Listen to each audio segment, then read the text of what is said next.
जुन 60 जना जुन हाम्रो सेलिब्रिटीहरू चर्चित सेलिब्रिटीहरू हुनुहुन्छ उहाँलाई हामी सलाम गर्नुपर्छ। सलाम गर्न चाहन्छु मलाई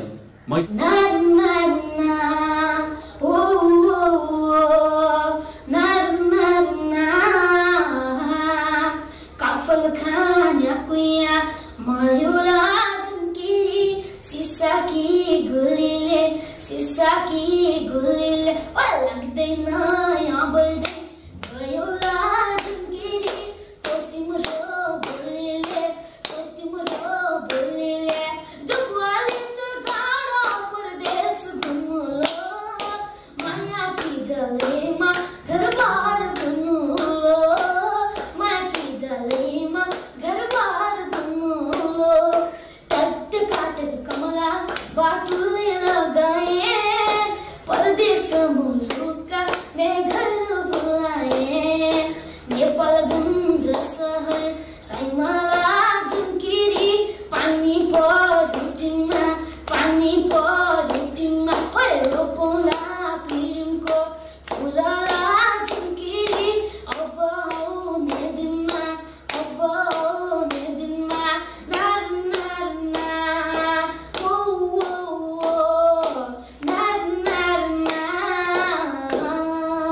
राम्रो लाग्यो भने कमेन्ट रविन्द्र भनेर कमेन्ट गरिदिनु होला।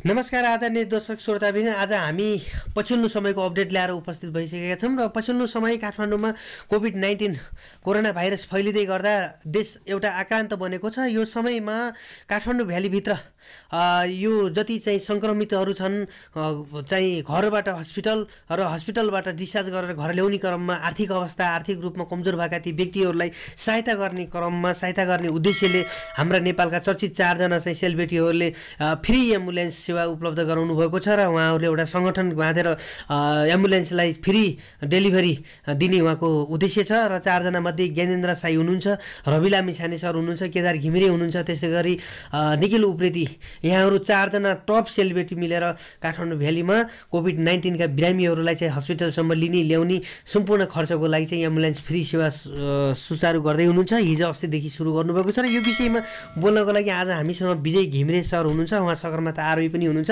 यहाँलाई स्वागत गरेर हाम्रा सेलिब्रिटीहरूले गरेको यो कामको समीक्षा गरिदिनुहोस् भन्न चाहन्छु। धन्यवाद। विशेष गरेर सम्पूर्ण दर्शक सुतमा जुन 60 जना जुन हाम्रो सेलिब्रिटीहरू चर्चित सेलिब्रिटीहरू हुनुहुन्छ उहाँलाई हामी सलाम गर्नुपर्छ। सलाम गर्न चाहन्छु मलाई। अब यो सेलिब्रिटीहरूले यो काम गर्नुभएको छ। अब उहाँहरूको ब्याकग्राउन्ड, प्रत्येक व्यक्तिको ब्याकग्राउन्ड हेर्दाखेरि रवि लामिछाने सरले यो काम किन गर्नुभएको होला तपाईँलाई? यो समाजमा एउटा देखिरहेको होइन, अझै पनि कति हाम्रो नेपालीहरू 3.5 करोड नेपालीमा तपाईँको चाहिँ केही नभएको पनि लगभग तपाईँको चाहिँ 2-3 करोड नेपालीहरू त गरिबै छन् होइन। बिहान खाउँ बेलुका खाने छैन, बेलुका खाए बिहान खाने छैन अवस्थाहरू छैन। यो देशमा तपाईँको चाहिँ कस्तो अवस्था सबैलाई थाहा छ। यसको बारेमा धेरै व्याख्या विश्लेषण गर्नुपर्ने आवश्यकता पनि छैन, बुझिसकेको हो। र रवि लामिछाने सर जुन आफ्नो तपाईँको चाहिँ अमेरिका जस्तो देशमा होइन, आफ्नो त्यति महिनाका त्यहाँतिर अब लाखौँ कमाउने ठाउँमा चाहिँ एउटा सुविधा सम्पन्न भएर बस्नु ठाउँ पनि छ, उहाँले पाउनु पनि भएको हो। त्यस्ता कुराहरू घुमाएर त सबै त्यागेर आज गएर नेपालमा आएर चाहिँ तपाईँको चाहिँ गरिब दुखीहरूको तपाईँको आवाज विहीनहरूको आवाजहरू तपाईँको चाहिँ उहाँले तपाईँको चाहिँ एउटा जनता सामु पुर्याउने र उहाँलाई न्याय दिने र भनेपछि उहाँको योजना, उहाँको लक्ष्य भनेको समृद्ध नेपाल, सुखी नेपाली बनाउने उद्देश्य हो। एकदमै संसार तपाईँको यो समाज परिवर्तन गर्नको लागि रवि लामिछाने जस्तो व्यक्तित्वको यहाँ आवश्यकता छ र उहाँ नेपाल आउनुभएको छ। मलाई 3.5 करोड नेपालीले पक्कै पनि उहाँको साथमा रहनेछन् र म पनि सधैँ उहाँको साथमा रहनेछु। भने अर्को हाम्रो यही टिममा हुनुहुन्छ ज्ञानेन्द्र साई हुनुहुन्छ। ज्ञानेन्द्र साई तपाईँको चाहिँ एउटा दुर्गम तपाईँको चाहिँ एउटा सुदूरपश्चिममा जन्मेको जुन व्यक्तित्व हुनुहुन्छ, उहाँ तपाईँको चाहिँ एउटा सङ्घर्षको मैदानमा अहिले तपाईँको चाहिँ भ्रष्टाचारलाई चाहिँ अन्त्य गर्नुपर्छ। यो देशमा तपाईँको चाहिँ कसैले नै भ्रष्टाचार गर्न पाउँदैन। भनेर चाहिँ उहाँ एउटा चाहिँ तपाईँको आज गएर 75 जिल्लामा पुगिरहनु भएको छ। कुन ठाउँमा तपाईँको चाहिँ कस्तो कस्तो भ्रष्टाचार भएको छ। तर हिजो सोलुखुम्बु जिल्लामा पुग्नु भएको थियो। सोलुखुम्बु जिल्लामा तपाईँको चाहिँ त्यो पुलको बारेमा उहाँले जुन चाहिँ कुरा उठाउनु भएको थियो र त्यहाँतिर ठुलो भ्रष्टाचारी भएको रहेछ। त्यहाँतिर लगभग 4-5 दिन तपाईँको चाहिँ सोलुखुम्बु जिल्लामा पुग्नु लाग्छ। त्यहाँ पैदल यात्रा गरेर चाहिँ त्यहाँतिर पुग्नुपर्छ। त्यहाँ गएर त्यस्ता त्यस्ता कुराहरूलाई तपाईँको जात जनता सामु पुगेर जसले तपाईँको चाहिँ गलत गर्छन् त्यसको खबरदार गरिरहनु भएको छ। मलाई म सलट ठोक्न चाहन्छु। केदार घिमिरे हाम्रो 3.5 करोड नेपालीहरूको मन मुटुमा बस्न एउटा सफल तपाईँको एउटा कलाकार हुनुहुन्छ। उहाँ सेलिब्रिटी हुनुहुन्छ। विश्वले चिन्छ केदार घिमिरेलाई तपाईँको त्यस्तो खालको तपाईँको चाहिँ भौतिक मान्छे हुनुहुन्छ। आज गएर एउटा यो अप्ठ्यारो गाह्रो परेको समयमा एउटा चाहिँ नेपाली जनतालाई तपाईँको चाहिँ हामीले अप्ठ्यारो परेकोलाई चाहिँ सहयोग गर्नुपर्छ है भनेर लाग्नु भएको छ। उहाँलाई म तपाईँको चाहिँ सलट ठोक्न चाहन्छु। उहाँले जस्तो व्यक्तित्व हाम्रो देशमा साँच्चीकै रहेछन्। कति राम्रो छन् कति नराम्रो छन् र उहाँहरू चाहिँ एकदमै राम्रो व्यक्तित्व भएर एउटा समाज परिवर्तन गर्नको लागि अहिलेको युथहरूलाई केही पाठ सिकाउनुको लागि पनि उहाँहरू बाहिर जुन निक्लिनु भएको छ। अहिले मात्र होइन विगत लामो समयदेखि उहाँहरूले यो सामाजिक काम नै गर्दै आउनु भएको छ र उहाँलाई हामी विशेष गरेर म धन्यवाद दिन चाहन्छु होइन। अनि त्यसै गरी अब अर्को व्यक्ति हुनुहुन्छ एकदमै नेपालको सेलिब्रिटी नम्बर 1 जनताको मन छोएको निखिल उप्रेती। तपाईँलाई कस्तो लाग्छ? उहाँको क्यारेक्टर कस्तो लाग्छ? उहाँको अभिनय कस्तो लाग्छ? उहाँको फिल्म हेर्नु भएको छैन, पहिलाको अवस्था के छ त्यसको बारेमा मलाई। हजुर एकदमै धेरै राम्रो लाग्छ मलाई। उहाँ राजेश समल दाई हाम्रो पहिलो खम्बा राजेश समल दाई हुनुहुन्छ भने सेकेन्ड हाम्रो निखिल उप्रेती दाई। तपाईँले निखिल उप्रेती अहिले त पल शाह पनि हुनुहुन्छ, हरेक कलाकार होइन। अहिले पछिल्लो समयमा त अब धेरै आउनु भयो तर जुन पाठ सिकाउनेहरू त गुरुहरू त उहाँहरू हो नि त। उहाँहरू हुनुभएको थिएन भने आज तपाईँको कसरी हुन्थ्यो?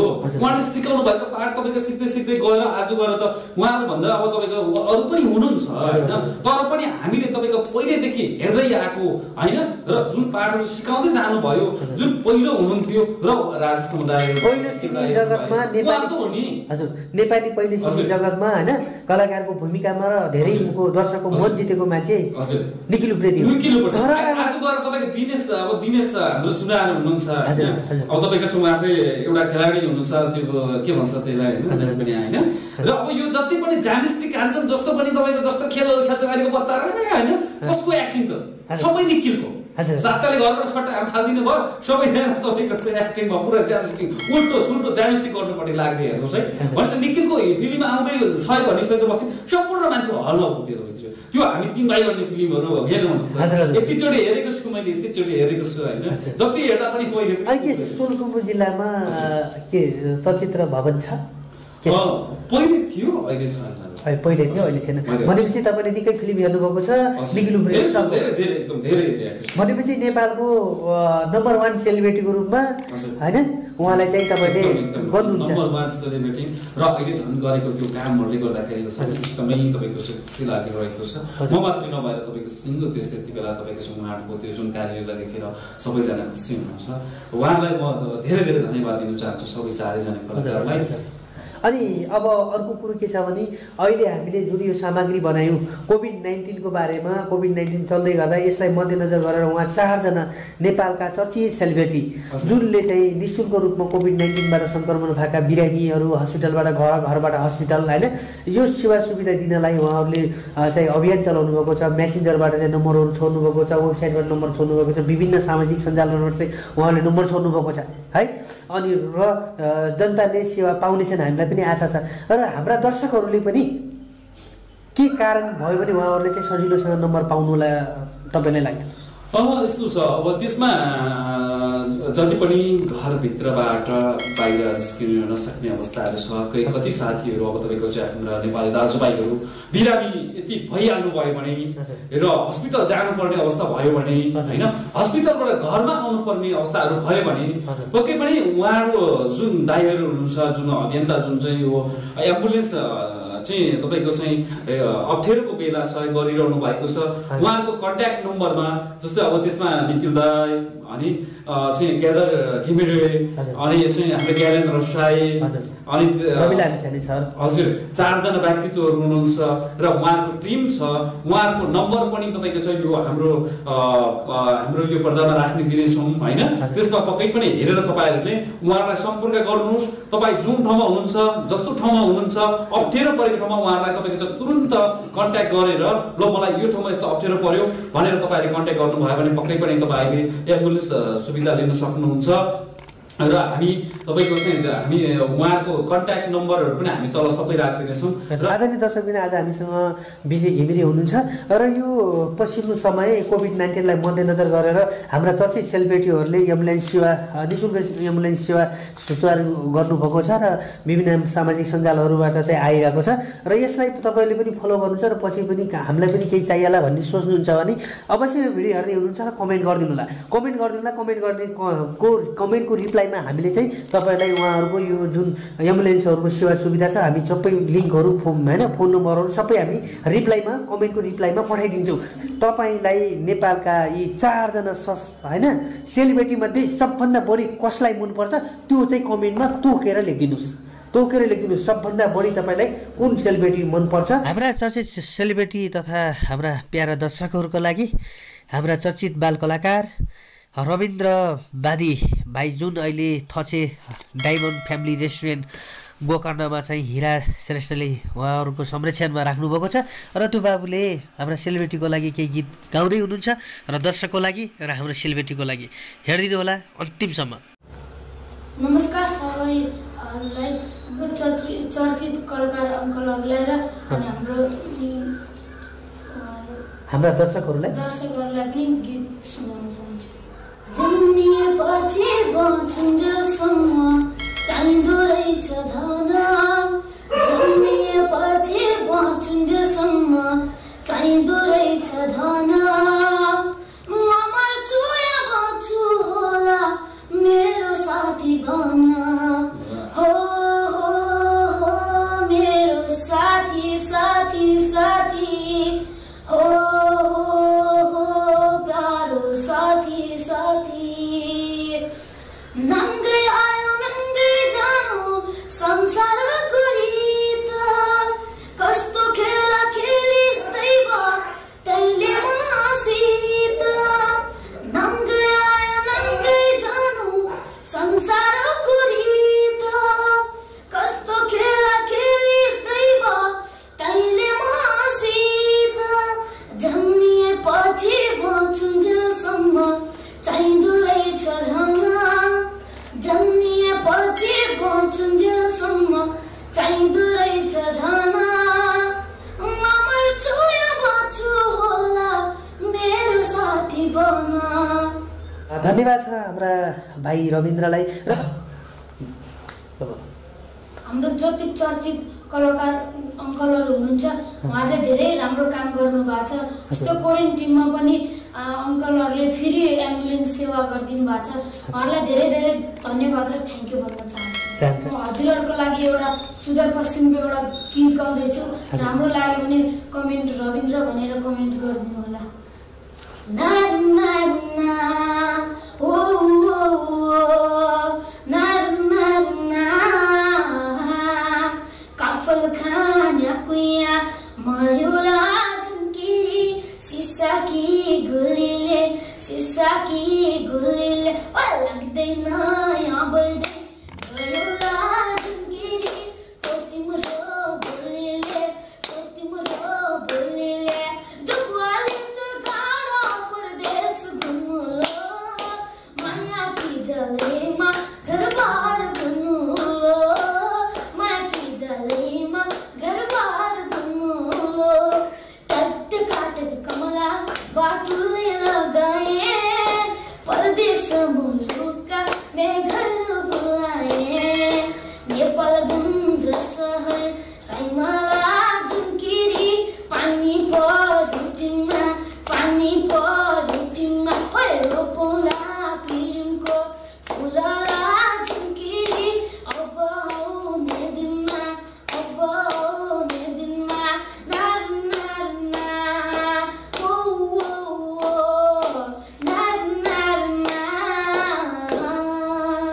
आहा आज नि दर्शक पनि यो दोस्रो चरणको कोभिड नयाँ भेराइटीको कोभिड जहाँबाट फैलेको थियो नेपालगञ्जमा अत्याधिक रूपमा फैलेको थियो र नेपालगञ्जमा पहिलोपटक निषेधाज्ञा गरिएको थियो यो अवस्थामा र तिनले भाइको गीतले सुदूरपश्चिमसँग नेपालगञ्जलाई जोडेका छन् र सुदूरपश्चिमदेखि नेपालगञ्ज सम्पूर्ण पश्चिमी क्षेत्रहरूमा यो एउटा प्रभावशाली गीत हो र अबका दिनमा हामी रविन्द्र बाल कलाकार हुनुहुन्छ उहाँको प्रतिभालाई बजारमा छ्यापछ्याप्ती ल्याउनेछौँ र आउँदा दिनहरूमा मिहिनेत गर्नेछौँ र रविन्द्रलाई कुनै न कुनै दिन यो संसारबाट टप 1 भाइरल गायक बनाउनेछौँ भन्दै यहाँहरू दुईजना हाम्रा चाहिँ गेस्टहरू हुनुहुन्छ रविन्द्र बाबु विजय घिमिरे सर समयको अलिकति हतार जस्तो पनि छ हामी अहिले गोकर्णको थ डायमन्ड फ्यामिली रेस्टुरेन्टमा छौँ हिरा श्रेष्ठको रेस्टुरेन्टमा छौँ यो ब्याकग्राउन्ड एकदमै राम्रो